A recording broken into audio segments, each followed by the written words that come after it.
Peace, peace. Queen Neferso here to align those chakras. And today I wanted to talk about the famous subject, how to activate and learn how to use your third eye.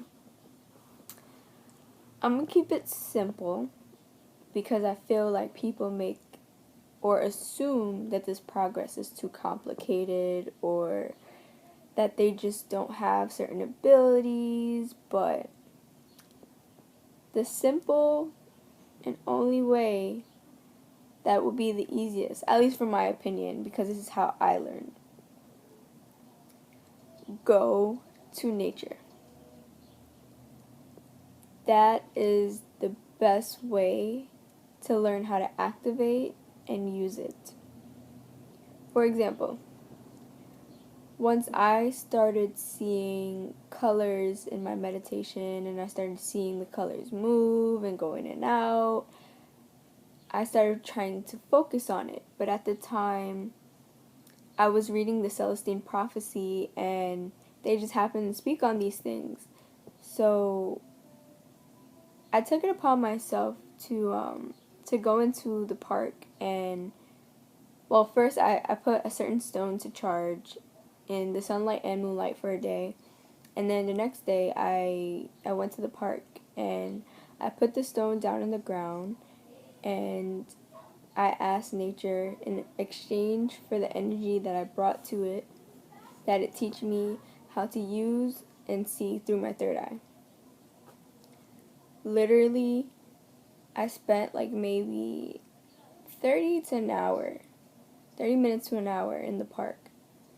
And I didn't really try to see if I could use it. I just spent the time just laying there in the grass, just showing nature how much I appreciated it and how much I respected it and how much I knew that other than going to people that try to probably manipulate you or whatever the case is, I just knew there was no way nature could lie to me. I knew there was no way nature could manipulate me because nature is balance. It's everything and it's nothing at the same time. So I can only take from it based on my perception. So as I'm laying there, I start to see,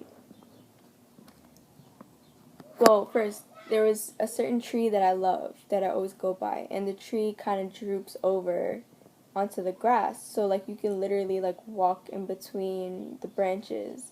So I'm laying there because it's pretty much, like, because of the way it is, like, literally like this, it's almost like a dome, like the tree is a dome. So I'm laying there, and as I'm looking at this dome, I'm starting to see colored lines in between the branches, in between everything, the leaves, everything. Like, I literally just saw thousands and thousands of lines, going this way, going that way, so many directions. It was beautiful. It was the most beautiful thing I think I've ever seen. And the thought that came to mind was grid. That was the tree's energetic grid. And those colors were based on its frequency. So as I'm watching and I'm like amazed and I'm like on, my consciousness is like on level 1,000,000. Like, I can't even express to you how I felt. Like, it was so euphoric. But then it got better. Like, I started seeing that the birds actually fly along these grid lines. And, I always wondered, too, why birds always swoop down a certain way. Or I would notice that different birds would swoop down from the same position. Or, sometimes did you ever wonder, like, other than them wanting to interact with each other, because sometimes they wouldn't interact with each other, but sometimes birds would follow each other, like, as they fly around trees and stuff like that, branches and stuff. They tend to follow the same structure. So seeing all of this, I'm like, wow, like, this is why. They're able to sense this. They're probably actually able to see it as well. on a regular, not just like, by tuning in. So from there, I just kept going back to that tree, and I just kept asking and talking and, just trying to get the best understanding and really just learn from this tree. And from just what I pick up, to me that tree had 3 different energies, it had 3 different souls, I guess, if you want to say. And I felt like these people or entities were just full of so much wisdom, and they appreciated me so much for appreciating them.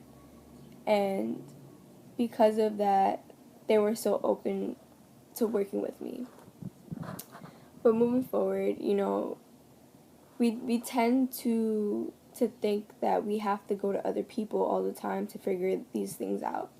But I literally spent my entire journey within my head, because the little things I'd want to talk about, nobody would understand. People call me weird, call me crazy.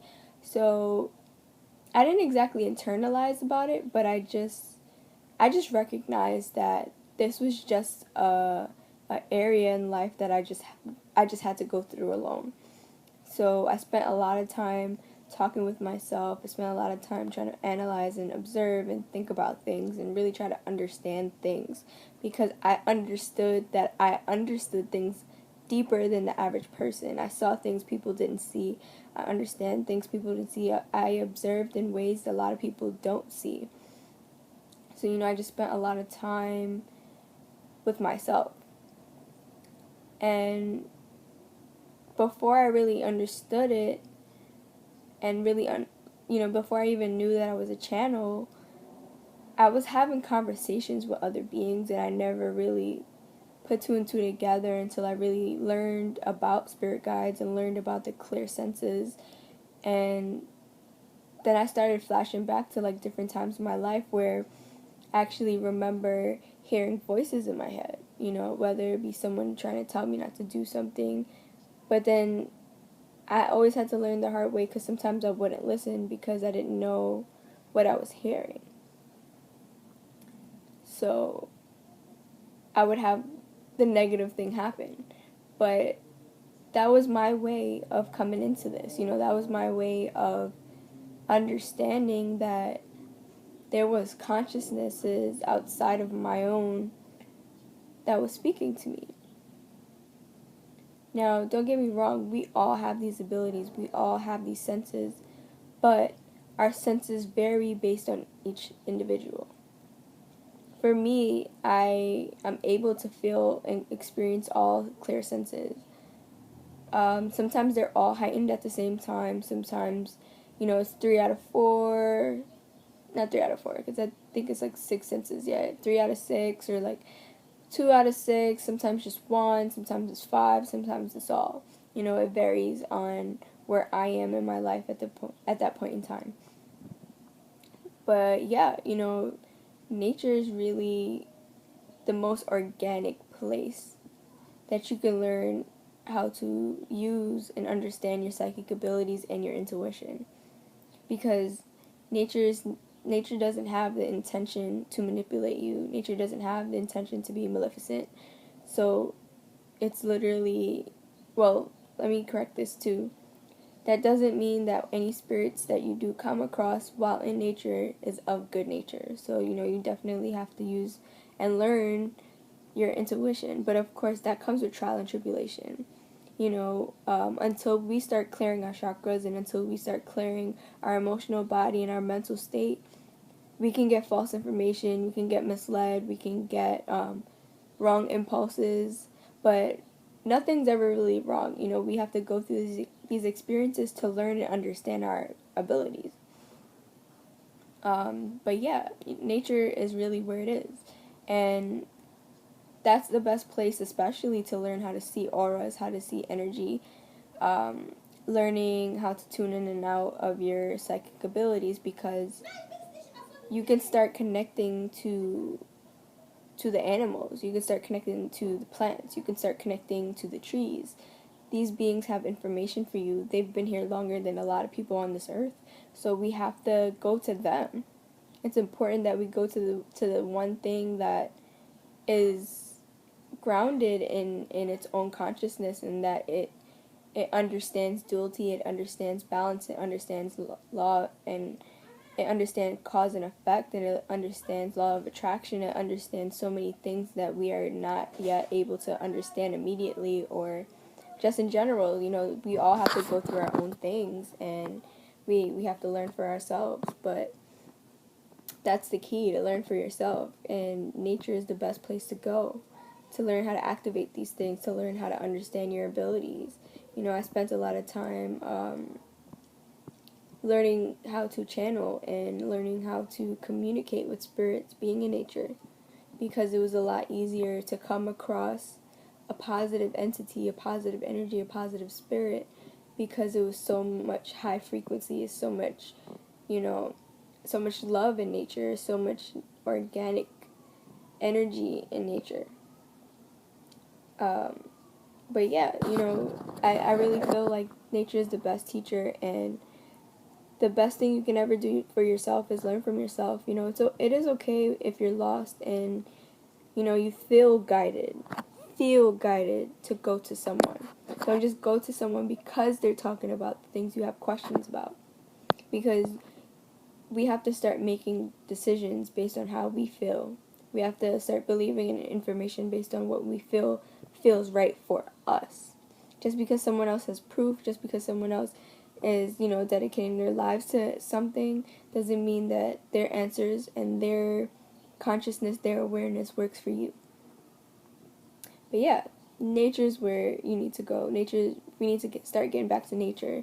And I actually wanted to do this video in nature, but today was way too hot, and I couldn't even handle, you know, having just regular conversations. But hopefully I can do like a part 2 maybe or something to this video in nature actually. So stay tuned for those. But again, nature, best place to learn from. Peace.